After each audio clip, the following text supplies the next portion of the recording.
meilleur moment pour faire du sport?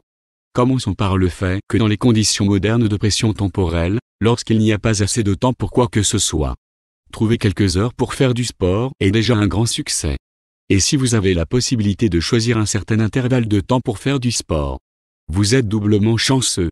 Le fait est que l'efficacité peut dépendre du moment de la journée que vous choisissez pour vous entraîner. Nous déterminons quel est le meilleur moment pour faire du sport et pourquoi. Sport et rythme circadien. L'un des facteurs importants influençant l'efficacité de l'entraînement est le rythme circadien du corps. Les rythmes circadiens sont l'horloge interne du corps associée au changement de jour et de nuit et régulant, entre autres, les cycles de sommeil et d'éveil, la production d'hormones et même notre température corporelle. Selon les rythmes circadiens, les gens sont souvent divisés en deux groupes, les hiboux et les alouettes.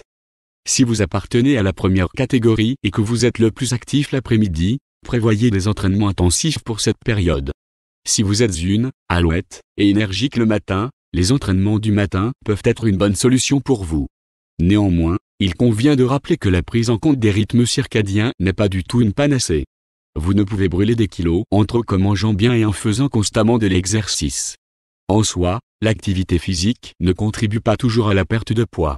Même si, bien sûr, elle conduit à une amélioration générale de l'état et de l'apparence. La condition la plus importante pour l'efficacité des exercices est leur régularité. Essayez de vous entraîner au moins 3 fois par semaine pendant au moins 45 minutes. Quel est le meilleur moment pour faire du sport? Cela est influencé par 2 facteurs. Facteurs exogènes. Cela fait référence à des facteurs environnementaux. Pensez à la température, à l'humidité et à la lumière du soleil. Facteurs endogènes.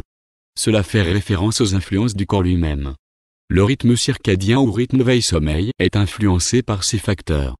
Ce rythme détermine votre température corporelle, votre tension artérielle, votre vigilance et la libération d'hormones telles que la testostérone et le cortisol. Selon des recherches scientifiques, les fluctuations quotidiennes de la température corporelle affectent l'efficacité de l'entraînement. Lorsqu'elle est maximale, le sport apporte les meilleurs résultats. Lorsqu'elle est minimale, il sera difficile de s'entraîner avec une intensité suffisante. En règle générale, le minimum se produit à 3 heures avant le réveil et le pic se produit dans l'après-midi, vers 18 heures. C'est le moment d'organiser un entraînement pour le développement de l'endurance cardio, de la force et de la souplesse. Aérobic, tennis, danse, toute activité nécessitant un maximum de force et de sang-froid convient, car le corps est prêt pour les exploits. En début de soirée, notre température corporelle atteint son maximum, ce qui accélère le métabolisme et rend les muscles plus élastiques. En conséquence, l'exercice est plus efficace et le risque d'entorse ou de blessure est minimisé. Caractéristique du sport le matin. Ceux qui aiment se lever tôt ne devraient pas être contrariés, disent-ils, le matin est le pire moment pour s'entraîner. Selon l'horloge biologique, de 7 à 9 heures du matin, lorsque la température corporelle est plus basse, la respiration est un peu difficile et les muscles et les ligaments ne sont pas au mieux de leur forme. Des entraînements méditatifs et pas trop actifs, comme le yoga, les étirements ou la marche conviennent. Des cours de yoga le matin peuvent donner un puissant regain d'énergie pour toute la journée.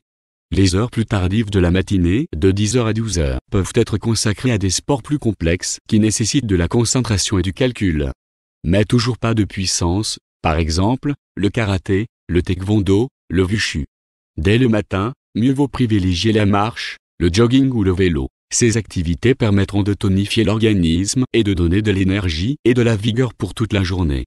De plus, le matin est un moment idéal pour les entraînements visant à brûler les graisses et à sécher. Caractéristique du sport le soir. Aux alentours de 18 heures, c'est le moment d'organiser un entraînement pour le développement de l'endurance cardio, de la force et de la souplesse. Après 8 heures du soir, il vaut mieux reprendre les sports du matin, car le métabolisme ralentit. La température corporelle commence à baisser et il y a un réglage pour le repos à venir. Technique méditative, exercice de respiration, tai chi, qigong, yoga et vous êtes prêt pour un bon sommeil. Sport en journée.